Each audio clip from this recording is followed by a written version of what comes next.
Okay, good afternoon. Let's get started. Thank you for joining us in this session about online course and module design in Canvas. This is a partnership between the Office of Online Learning and the Teaching and Learning Center at UNCP. And right after this session, my colleague, Dr. Scott Hicks, he's going to be leading a session about the delivery of content online. My name is Miko Nino, Director of the Office of Online Learning, and I will be facilitating this session today. So the first thing that I want you to keep in mind as we work in this presentation together, it's that learning by definition can be defined as a change in behavior through evidence. So as you are redesigning a course, thinking about a course, you need to think about what it is that you want to observe. Basically, some people think that if you don't have evidence of learning, it never happened. And I know that's something that we can debate because I agree, learning can be internal. Sometimes we can be learning without having any evidence.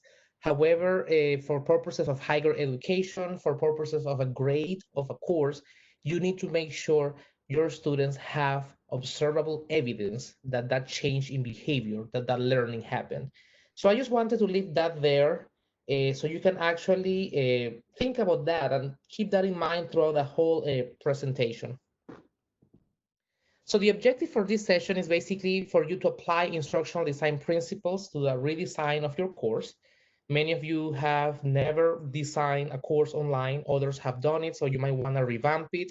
Others are rethinking. So basically all the principles that I'm going to be sharing with you today are going to help you actually achieve that goal.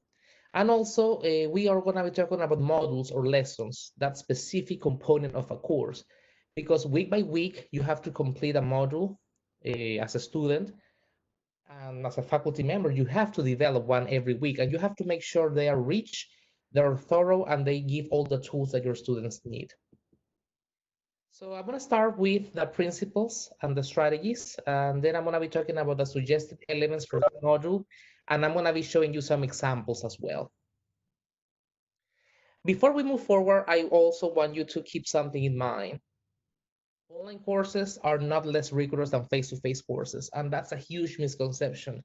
I understand that sometimes many people have not had the best experience teaching or learning online, and I can totally understand. But it's not because they are not rigorous or not because they help you in that cognitive process. But what happens is that sometimes they're poorly designed and they're not functionally sound. Sometimes what happens is like you only put over there a couple of slides or ask them to read something. Students don't feel a sense of community, of belonging. They don't feel that interaction with classmates, with faculty members. They don't feel they have an opportunity to get feedback. And those things make the course not work. But it's not because an online course is not effective. It's because they don't have the right elements. And hopefully in this session, I'm going to give you all the tools and all the elements that you need to make it happen. So let's start with principles and strategies when you are thinking about redesigning a course. So first of all, let's talk about the lingo. You have to name your course the right way. And I'm going to show you here all the possibilities when you're teaching a course. All of you, I'm sure at some point have taught a face-to-face course, nothing there to discuss. Basically, you have the opportunity to be in the classroom with your students. But in some instances, in the interest of time or because the topic can be so complex, you decide to flip it. So you ask your students to complete activities before coming to the classroom. And when they come to the classroom, there's an expectation of a common ground, a common knowledge area. And then after that, you can have a hybrid course, which means that some weeks you meet in the classroom and some weeks you meet online. And that's something that basically happened this semester. Not fully online because it was more emergency, but that's the definition of hybrid. And I'm clarifying all of this because I know people use these terms as synonyms sometimes. And I just wanted to spend a minute clarifying those. So again, hybrid, you come sometimes to the classroom, other times you're not in the classroom, you're working on your own online. But then you have, and this is the closest that online gets face to face, you have an synchronous course. And basically you agree to meet at the same time, same day, via WebEx like we're doing right now. And basically, they get a live experience. You get feedback, you get to interact with them. And that's why many faculty members prefer this modality when they talk about online. In other instances, you decide to go blended. Hybrid and blended is not the same. Blended means that some weeks you are synchronous, like we are now, live via WebEx, but other weeks you are going to be working on your own. They're going to be working on your own asynchronously. So that's when it's blended. And you might have that as well because you might have the need to some weeks interact with your students, provide feedback. Maybe they need to do a presentation. And that's why we have a lot of value in the blended format. And then we have a fully asynchronous course in which you never get to interact live with your students. And this, in my opinion, and in the opinion of other people in the field, is the most challenging types of courses that you can ever design and develop. And I'm going to give you the tools to be able to do that today. So let's start with backward design. This is something that I'm sure you have seen before, and I'm sure everybody's familiar with, yet many people fail to use it. And I believe this is an excellent exercise to weed out things that you don't need. It's an excellent exercise to align what you need and to make sure that every single thing that you add to your course has that end goal in mind. You start with your end goal. I want my students to be able to do these things. Then you say, well, this is the assessments. This is how they're going to provide that evidence that I talked to you about.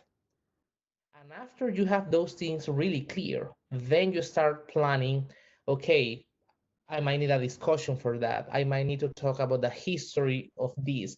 I might need to talk about the principles of that.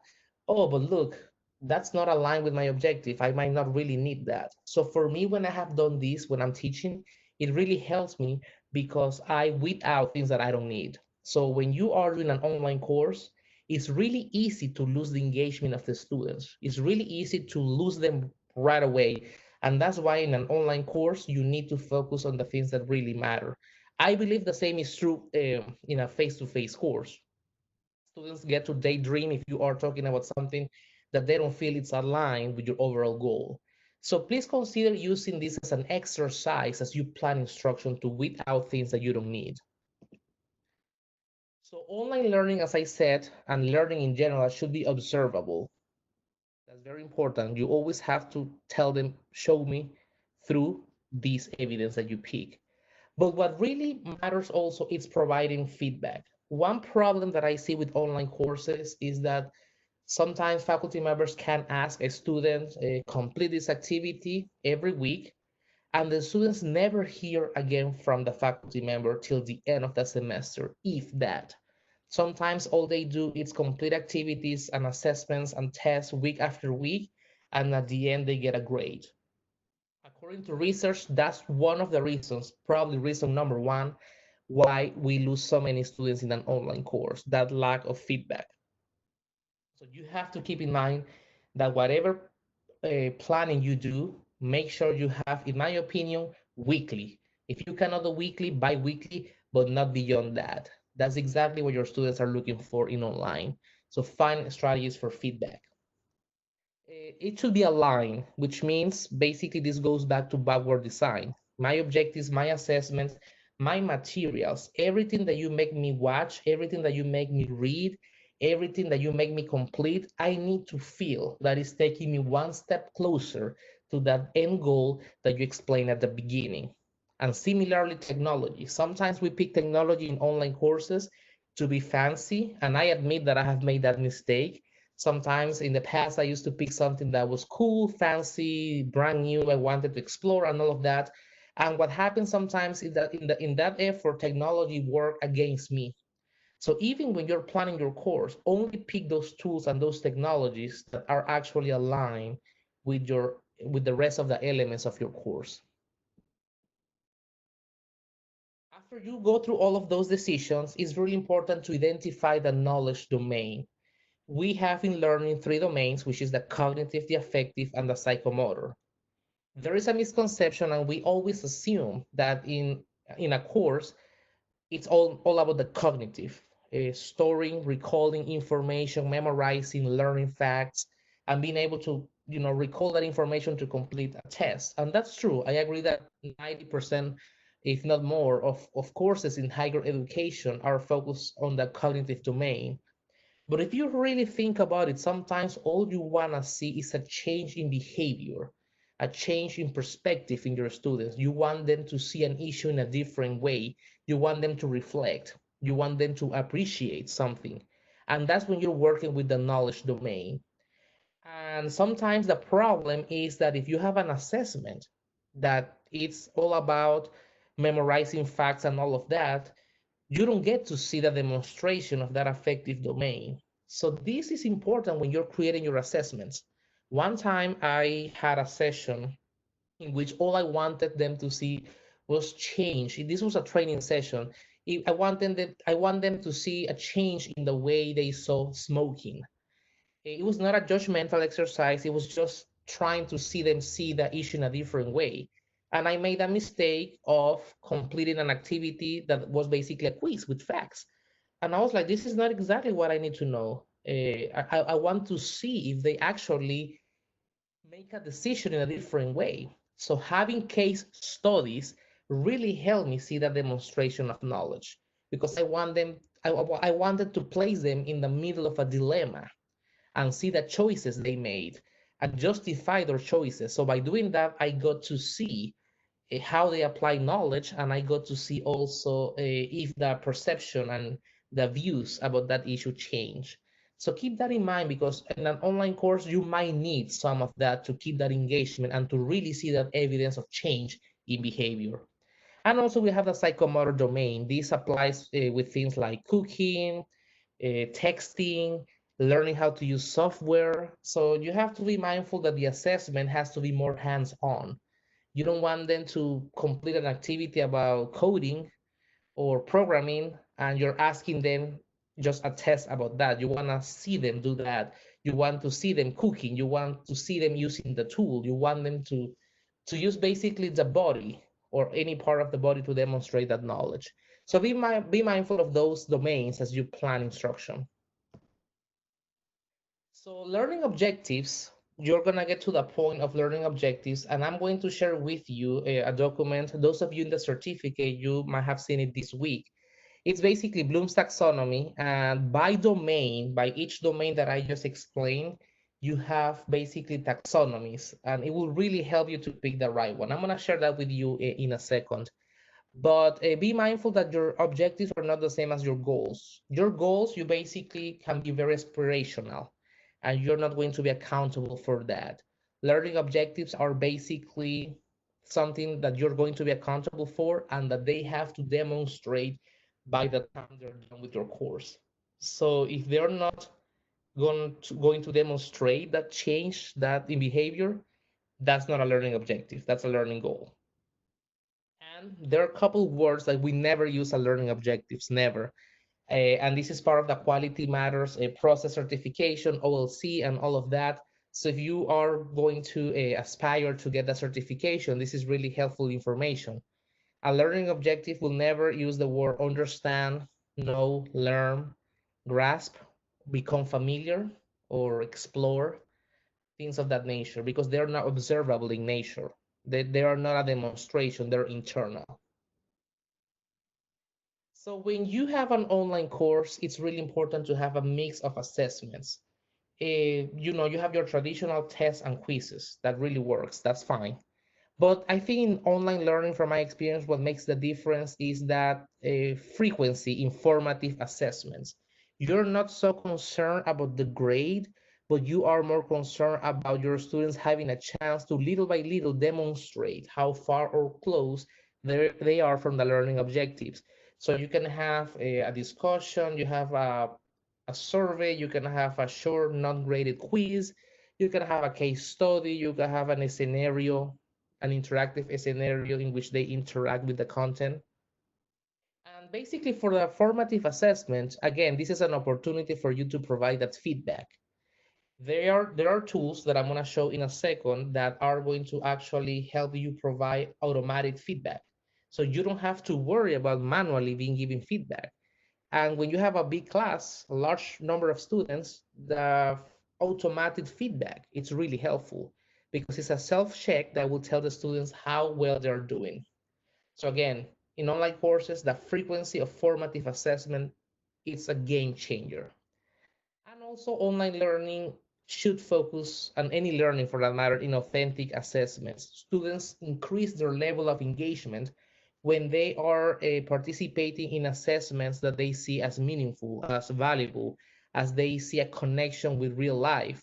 And in online learning, sometimes what we do is a learning contract, and you allow the student to negotiate with you one portion of the course to complete the assessment in a way that fits their needs. So if you have one student that wants to go to grad school, you might want to negotiate with that person to complete a research paper. If somebody wants to actually work in the corporate world, you might negotiate with them to create a presentation or a detailed storytelling or an evaluation plan. It depends. So it's really important to have a portion of authentic assessments, students having a chance to explore the real world, apply in the real world what they're learning in your course. And it doesn't have to be too complicated. It can be something like watching the news and finding how your content connect to the news or social media, or what current trends might be affecting the topics that you're discussing in class.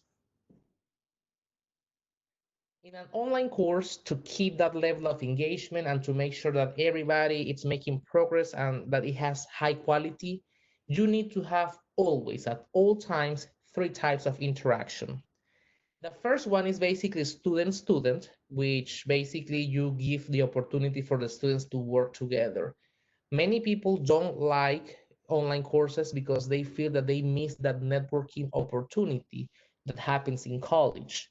And that's true because sometimes, networking and meeting people that will be your future colleagues plays a very important role in education in general. But that doesn't mean that it doesn't happen in online courses. Most of the courses, maybe half of them when I did my master's, were online. And many of them, those classmates, online classmates, they're still great colleagues of mine. And why that happened? Because we had a lot of group projects. We had to find ways to interact, to put together projects and papers, even if we were remotely in different states. It's really interesting because those things prepare me now to telework. Now we're teleworking and we have meetings online and we have to complete projects online. And the fact that back then we got to have that interaction virtually helped me now to be a better teleworker. So I think this is key for your students. Teach them how to collaborate, how to complete a project, even if they're not physically in the same space. Discussions are huge to develop a sense of community. In the certificate that we are doing right now, I am thrilled to see the level of interaction because of the discussion boards. Terry created a portion called a cafe. I like that word. It's basically a general discussion forum, and you will see that faculty members are interacting all the time, asking each other for advice about extra things and sharing challenges and lessons learned. So I think your students will appreciate something like that. Social media is another way that you can use to help them connect not only in the classroom but a little outside. So using social media has pros definitely for student-student interaction. You also play a role in the interaction. Students want to see you, they want to interact with you. And one thing that you can have is you can keep your virtual office hours. You can still say, hey, I'm going to be online for 2 hours every day this week from 3 to 4. You can join me in my WebEx room. And that will be great because sometimes your students, they are going to be learning so much from you, and maybe at some point they might ask you for a letter of recommendation and they will become your colleagues probably, and you need to put a face with the name. So having those virtual office hours, maybe same time, same day, or even by request, that's great. If you cannot do that, another way of doing that is having videos in which they get to see you. Research says that when they get to see the instructor recording their face in the presentation, it really also helps them to connect more. And I know that can be challenging at times, but that really develops a sense of belonging and connection in the classroom.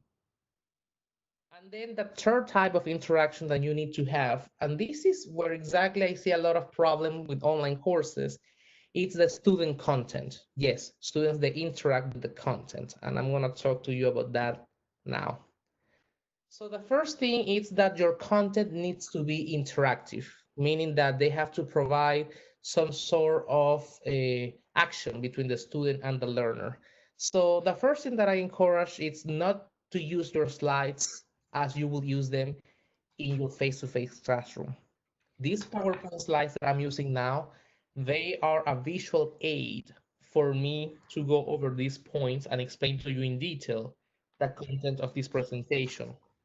However, think about me just putting that for you and just having to go through all of those points. Yes, I'm sure you might get some of the key points and understand the content, but it will not be as thorough as me having this recording, me having this session in which I'm explaining in detail everything.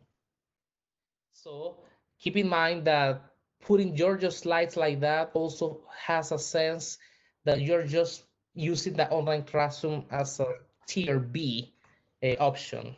You're just putting there what was left from the face-to-face classroom.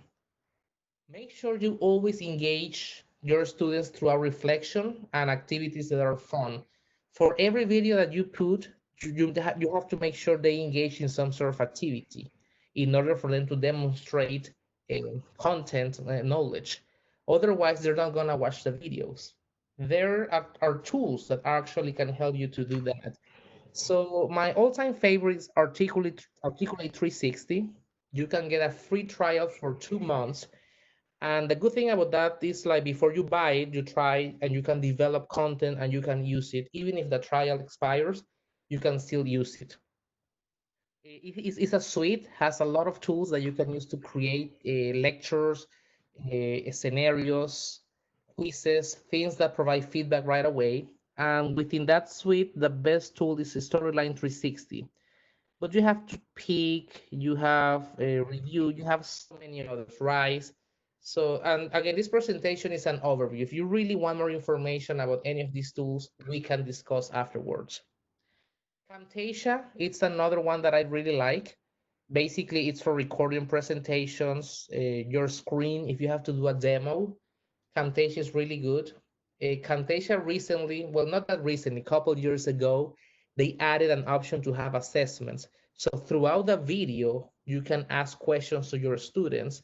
And in that way, they're not just watching a lecture. They get to interact with the content.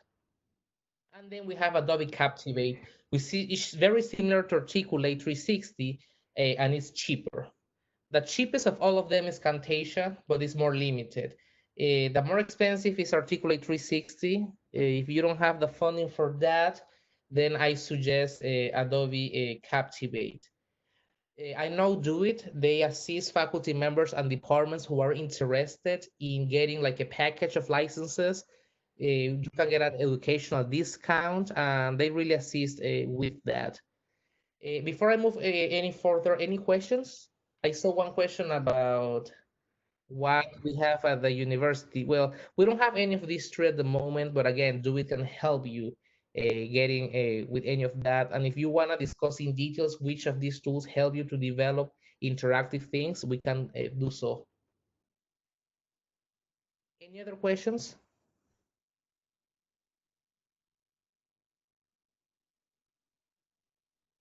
Okay. So the importance of these tools is, again, I said that you need to provide feedback. And sometimes you don't have the time, sometimes the class is too big.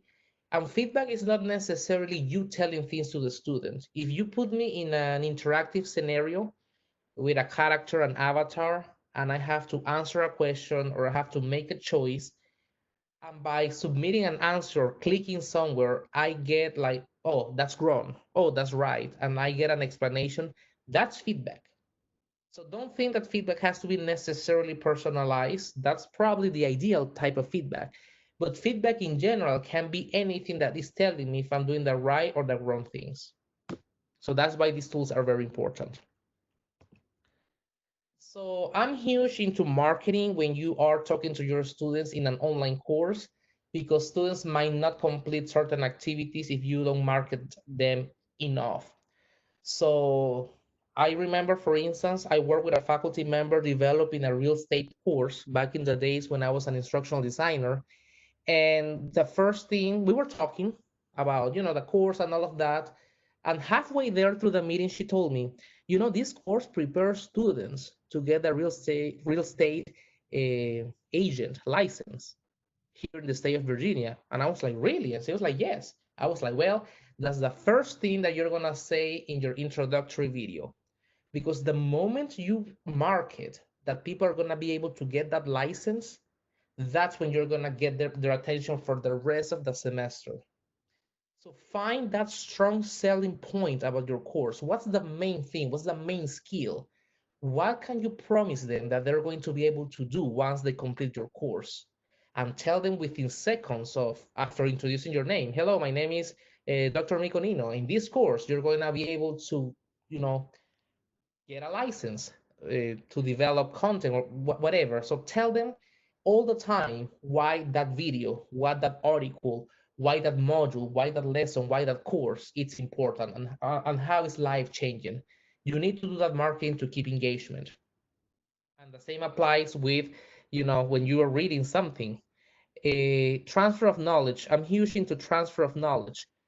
Basically, people want to, in online learning, you're going to have working adults, you're going to have uh, people returning from, not being in school for a while. And even students are like, why am I doing this? Because sometimes they're forced to take an online course. You have to provide a course and you have to market transfer of knowledge. They want to know how everything that you're providing can be applied later in life. And I'm sure other courses have that. It's just a matter of telling them and making those connections with the content. In an online course, it's really easy for false knowledge to spread, especially in a discussion board. Sometimes people are posting and you don't have the time to, monitor everything closely. In an ideal world, you would, but sometimes you don't. So you have to always address misconceptions before false knowledge becomes true. And one way of doing that is anticipate misconceptions. There are topics that you know for a fact there's a misconception. I'm going to give you an example. Many people have the misconception that online courses are not as good as face to face courses. And as you can remember, that was probably one of the first things that I told you when I started this presentation. Some people think that antibiotics they kill viri, but they kill bacteria. Some people they think that they can use, for instance, antibiotics for a virus. That's a misconception. So based on your experience, if you know these misconceptions are very common, address them in a session, so you don't even leave room for that to happen in a discussion or in a project or anywhere in the course. And again, when you see them, make sure you stop them right away because false knowledge spread that way. And again, as you are looking for the assignments and all of that, you can find new ones. So keep an eye of new things that you are thinking are misconceptions, and that will help you improve your process for later iterations of that course. So in an online course, you need to set expectations. Remember that they are not going to be with you in the classroom all the time. So we complain in an online course that they don't know how to behave, that they're not responsible. And what happens sometimes is like we are not clear enough. So I suggest that you have a learning contract with very clear expectations of what you are going to offer, but also what they have to offer. In order for the learning experience to be positive, it's 50-50. Both have to agree on, okay, I give you this, I expect to receive that. You give me this, you can expect this from me. So have a learning contract in your course. That will be really helpful. We don't have necessarily attendance and participation if it's fully asynchronous. So you have to tell them how you're gonna evaluate attendance and participation. Because sometimes they have an assumption that it's anything goes, they don't have necessarily to do anything or they just wait for the last minute. And you have to tell them, well, attendance is gonna be by completing these activities, by following the deadlines, by replying to X amount of posts on the discussion board. You determine those things. You have leeway to do so, but it's important to tell them what is attendance, what's participation, and how those things can affect their grade. Also, something that really happens in online courses is that students they don't know what's good quality when they are delivering something.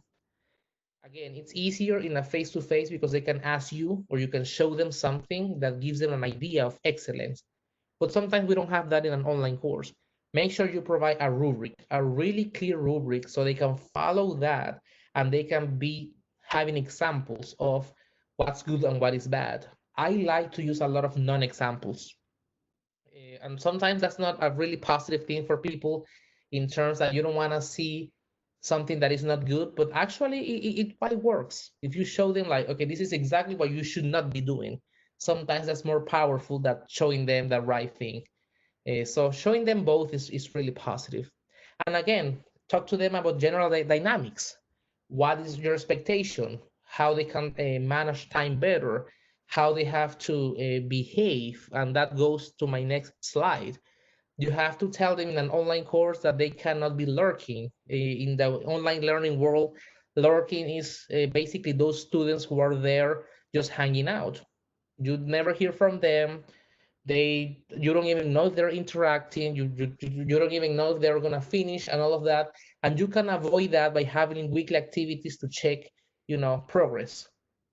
You have to avoid flame wars. It's really negative when you have a discussion board and you don't pay attention to it, and people are having those flame wars or sarcasm, condescending behavior. People get a little irritated, and many students they don't like online courses because of the intensity that they see sometimes in the discussion boards or when interacting in an online course. Shouting in online learning world, shouting is when you type in capital letters like that, uppercase. You have to avoid that because it's hard to read as well. And something that you might want to Google, it's Netiquette. That's an official term about expectations for an online course. Make sure you find online, there are many resources. You can create your own. We can help you to develop one, but your syllabus, your course needs to have a Netiquette component so students know how to behave and interact with others. So let's talk now about the course structure. What your course should look like. So keep in mind when you develop content, message design principles. This is something that you can Google. What colors go well together, how to avoid italics, how to avoid emphasis through color, accessibility. You have to make sure your online courses are accessible. We have the accessibility resource center that can really help you with things to make sure you comply. We have in the Office of Online Learning templates that will you can just import them into your course, and you don't have to worry about many of the things that I talked to you about because they are already in placeholders. All you have to do is fill the content in that template. And then quality matters. People in the certificate, we have embedded the quality matters rubric into the content. It's embedded, I say, because we are not necessarily teaching the rubric, but every choice they make, every content delivered follows the principles of quality matters. So you might want to consider becoming familiar with the rubric also as you develop your courses. So when you are putting your course on Canvas, these are elements that are really suggested. Having a get started section in which you explain step by step what they need to know. Students have a lot of anxiety because sometimes they have never taken an online course. Everything is everywhere. They don't know where to find things. They don't know what things are going to look like. So you can have a get started section with an introductory video explaining how the course is going to look like. Okay, every week I'm gonna be opening content this day, this time. I'm gonna be grading things by this date. You have a deadline each day on this time and date. Here's where you find, information about this and that. So getting started, that's an awesome alternative to reduce those feelings of anxiety. You need to have, of course, your syllabus, a very clear one. It has to be more thorough because you're not going to be there to go over the syllabus. So make sure you provide as much information as possible. Again, the general discussion forum is something that really helps students interact with each other. Keep an eye on that, and you don't have to necessarily moderate or reply to every post, but it doesn't hurt to scan through it every now and then just to see that everything is going in the right direction. As I said, for every single thing that you post, you need to explain the relevance of the instructional material and the content. Because otherwise, if it looks optional, if I don't know what it is, if I feel I don't need that for my exam, I might not even look at it. So you have to explain the relevance of those components. Make sure you have the contact information for you, how you can be reached, when you can be reached, how often, all of that. In that way, they don't have anxiety about the instructor not being around. And make sure you have contact information for every other type of support on campus, tech support, academic, financial aid, accessibility, other types of support. And I know you might say, well, that's not my job really, that should be somewhere else. And I can get that. But trust me, the last thing that you want to be doing is answering at 2 in the morning questions about my Canvas doesn't work. I don't have a Canvas account. I cannot access Canvas. You should be able to tell them when you have technical difficulties, here's the number, here's the email. It's more efficient. So it doesn't hurt to make sure you have that included. So when you're developing your course, I believe that less is more. So the less pages you have, it's the best approach. Don't show the files.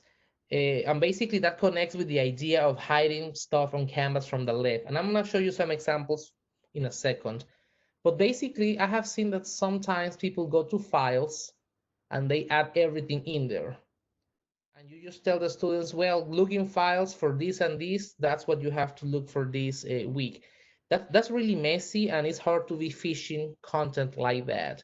So I encourage you not to use files for the students to access things. You build things on modules or on pages.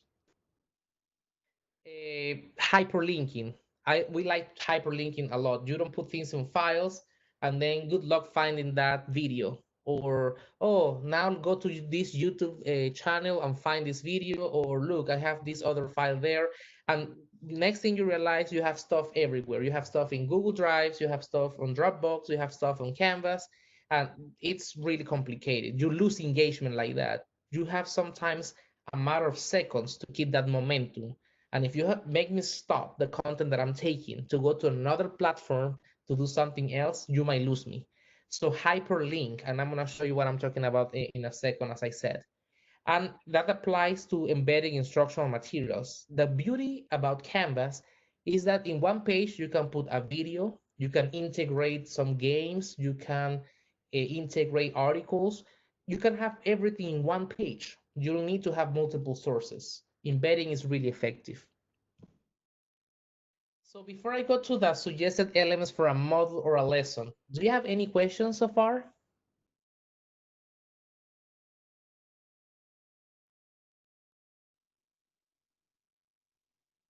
Okay, I'm gonna go ahead, move forward. So a module or a lesson from the pedagogical point of view, from the structural design point of view, is a group of elements that deliver content for 1 week. Canvas have something called modules, which they use it basically as units or lessons. There is not a standard definition or difference between module, lesson, unit. So you as a faculty member technically have the freedom to pick how you want to divide your course. Some faculty members divide them into modules, others into lessons, others into units. So it's on you. Usually the suggested practice is to have one module per week for a regular semester. So if you have 15 weeks, it's 15 modules or so. That changes, of course, when you have something like winter semester, in which you have only like 3 weeks, because when that happens, sometimes one module might happen every day or every 2 days.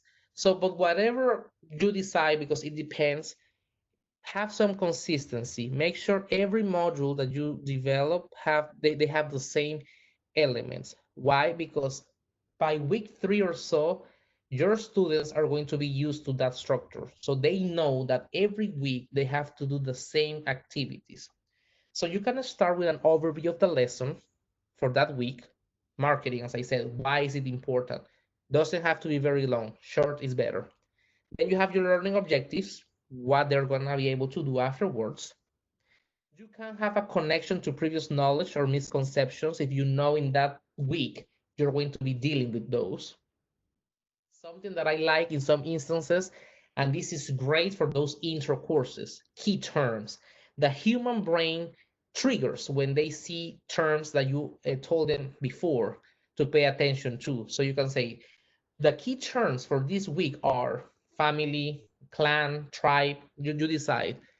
And when they go through the activities and they are watching a video or reading from the book or an article, every time, because you have told them ahead that that's a keyword, every time they see that key term, that's a normal response from the brain. It triggers and it makes you pay extra attention. So that's why I see a lot of value in the key terms, especially in intro courses. And after that, you have the activities that they have to complete. Usually, you have watch the recorded lectures, the videos. In some instances, you can have readings, read chapter two, read chapter three, or read this article, this web page. Sometimes I have seen one faculty member I helped her with, she had every week flashcards through a software called Quizlet because it was a lot of terminology. So every week they got to play Quizlet as part of the activities. So discussion, every week you can have a different topic. If you're gonna have discussion, I encourage you to think about something that really, really makes them think outside the box, something that is thought-provoking, challenging in a way, and you want to see a demonstration of knowledge. So for this week in the certificate, for the discussion, one idea was like, well, tell us about compressing a course. So we didn't want to talk about how you feel about compressing a course or your experience. The discussion was more like, okay, now that you have read about compressing a course, tell me, how would you compress yours? What will be the most important changes if you are to compress a course? So make sure your discussions are actually connected to that. And Terry had a session that it's on our YouTube channel and it's part of this week's content about discussion, how to make them effective and creative and rich. And then you have your quiz and assessments. Quizzes, you can have them graded, not graded. You don't have to have them, but again, the more opportunities of formative assessments before the big deal, before the big assessment, those are helpful. And then you have your big assessment every week, or you decide if it's every 3 weeks or so. But it's important to have some consistency. And again, these are some options. You can add whatever you see it fits for your course. So now I'm gonna go ahead and share with you some examples. And many of you are familiar with this because I'm gonna start with the certificate in online teaching excellence. So basically, we have here the homepage, and as you can see, everything that is not relevant to the student has been uh, disabled.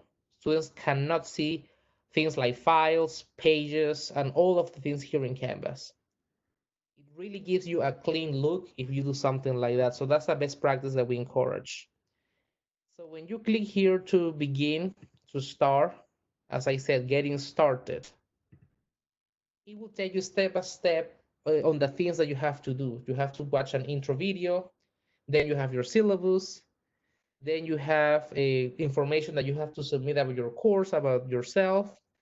You have a discussion, to warm up. Then you have the cafe that I told you Terry created. I like the word and I like how it has turned out to be. And then you can, after all of that, then start with the content. Will take you to the first module. So you need to have that getting started, begin section. In the home page, basically, we decided to put all the modules so students can actually complete the modules as they go by. You have two approaches here. You can open everything up if you feel that you really have a lot of automatic feedback, if you feel that it's one of those courses in which students can really work at their own pace.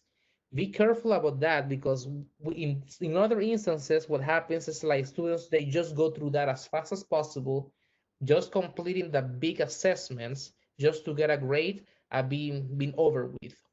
And it's hard to provide feedback when you open up everything like that. So I'm very hesitant when faculty members decide to open up the whole thing. I agree that for training and professional courses, that's a good strategy. But for learning higher education, I'm not really so sure. And the reason why it's because when you open little by little, week by week, it's because you are giving a chance to the student to demonstrate knowledge and you're giving feedback and you are basically sealing the deal. Okay, we are done. You have mastery of this chunk.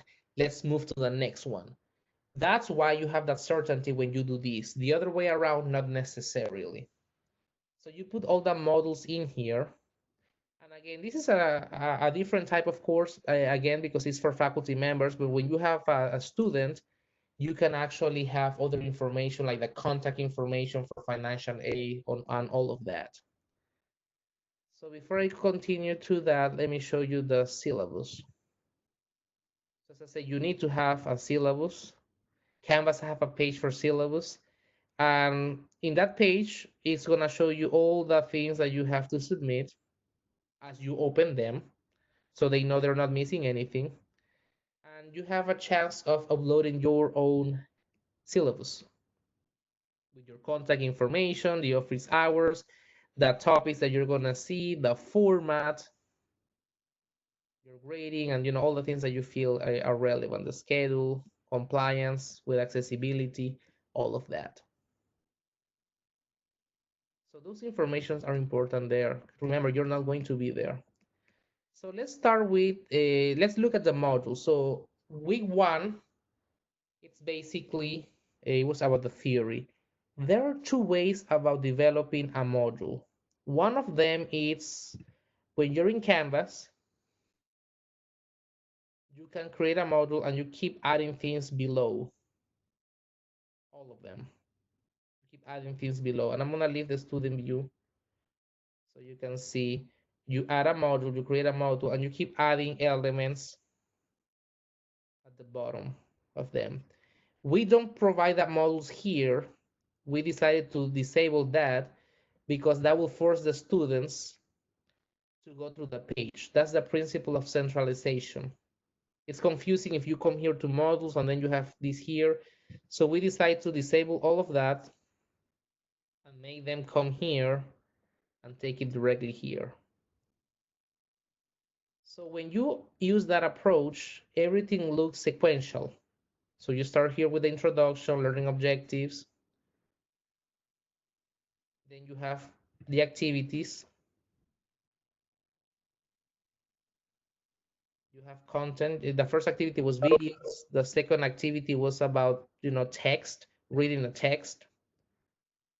The second one has some graphics, some text, an external article, and you continue having more content. And after that, it will take you to your first assignment, which was a discussion formative assessment. And then we had a second assignment, which was more summative in nature. It's very important to have a balance between videos and text. You don't want to make it all video. You don't want to make it all text. It's true. I don't believe in learning styles. I'm going to be frank with you. I don't believe in learning styles, and many people don't. But I do believe in preferences, learning preferences. I myself have an easier time learning via text. If you give me a paper, a handout, I have a better time than a video. So that's why it's important to have a balance. Some content it's better delivered, especially instructions. Some content is better delivered when it's in a handout, step by step.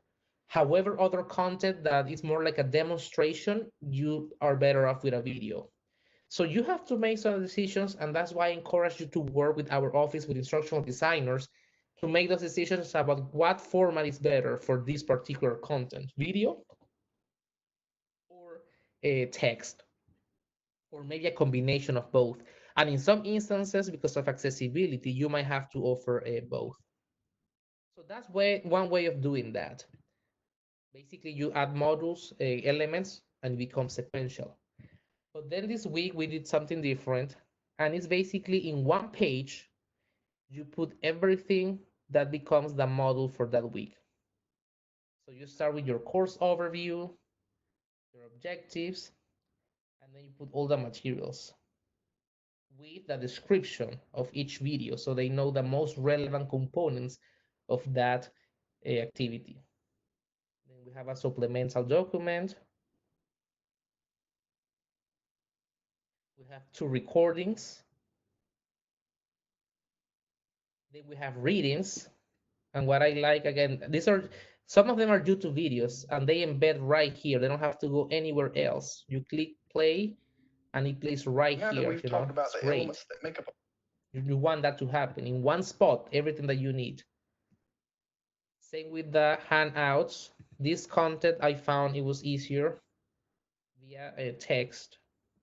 So we had a handout and they don't have to worry about downloading it, going somewhere else, everything in one spot. And then in the same page, they have the discussion. So they click here, they complete the discussion. And then when they're done, they come back to the module and they finalize with the assessment. So there's no right or wrong way of developing a module in Canvas. Both have pros and cons. I have seen it's mostly a matter of preference. It's interesting because Terry and I, we have a different view. I myself am more like the page person, like the one that you're seeing now. Terry is more like the sequential person. Nothing wrong with that, actually. Interacting with him in these activities and discussing the content for the weeks and all of that.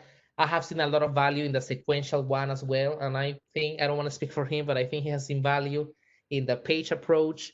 So again, at this point, I say it's really up to you. And that's basically the content that I wanted to cover here in Canvas. As I said, in the interest of time, this is an overview. Once you have more questions or you need more assistance, we're happy to provide that. And with that,